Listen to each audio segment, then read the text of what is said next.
I think I'm gonna do a run of Dead Man's Curve.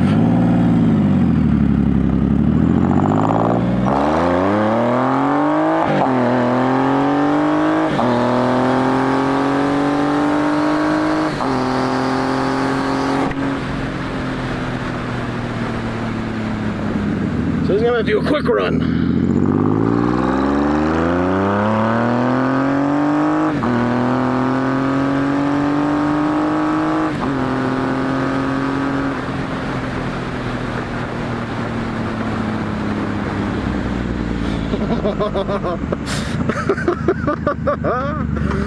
This thing is such a crazy bastard.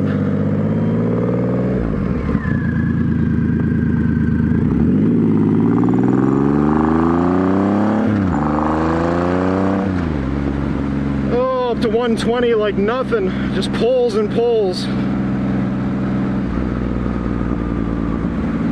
Tractor from hell is how I describe this thing. So this curve up ahead is what the townies call Dead Man's Curve, because back in the day a lot of people would crash either from drunk driving or not paying attention. It is a rather strange curve. There's not a lot of curves in this area, so people kind of get done in by technical bits like this. It's downhill about a 20-foot drop, then it cooks over, cambered, and then goes back up a hill. Well, if it's raining or icy in the winter and you're not careful, it's pretty easy to underestimate that curve, especially when it's icy. You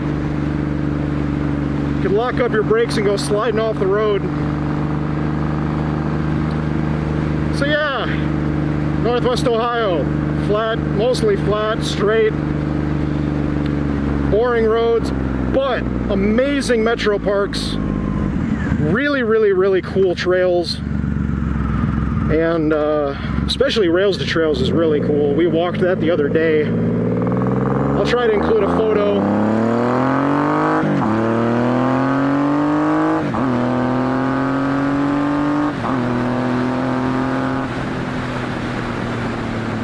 This thing just oh. It's a pretty exhilarating ride. You wouldn't want your brakes to fail. Oh.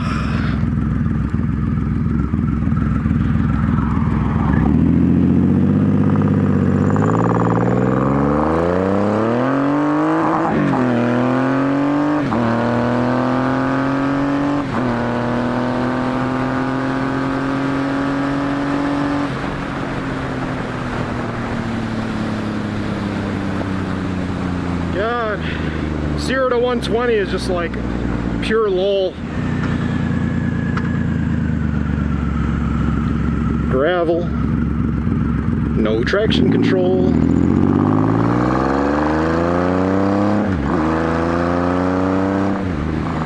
You might notice no hand, and I'm shifting.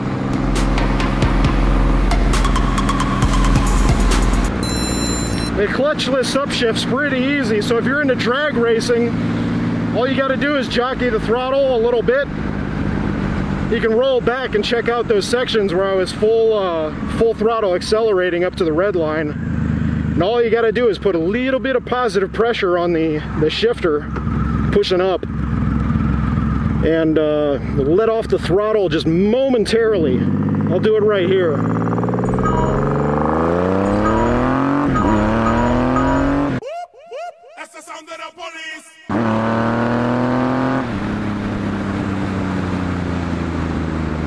Yep. This thing's a hell of a drag bike. And even with your hand off, you can do the same thing. You just roll your hand forward and press up, and it clicks right into gear. A lot of motorcycles will do it pretty easily. The Ducatis tend to be a bit stiffer, but once they break in, they do it really nicely. It is harder on your shifter fork and your shift drum, but if you do it smoothly and quickly, it's not too bad.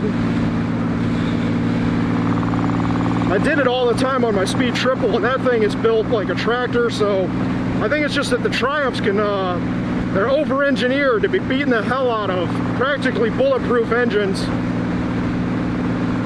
especially the older bikes.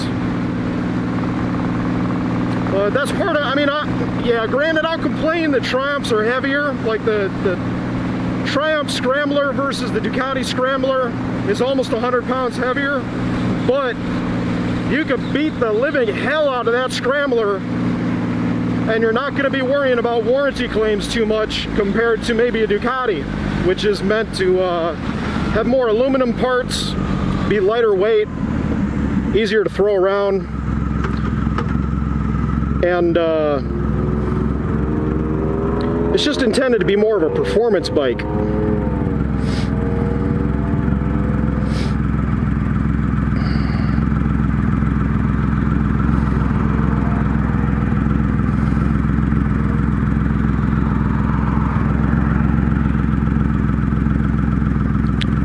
So we will see.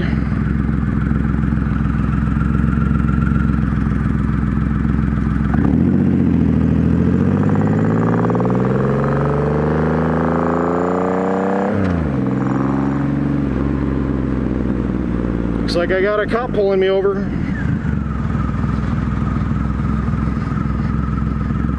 Oops. Oh.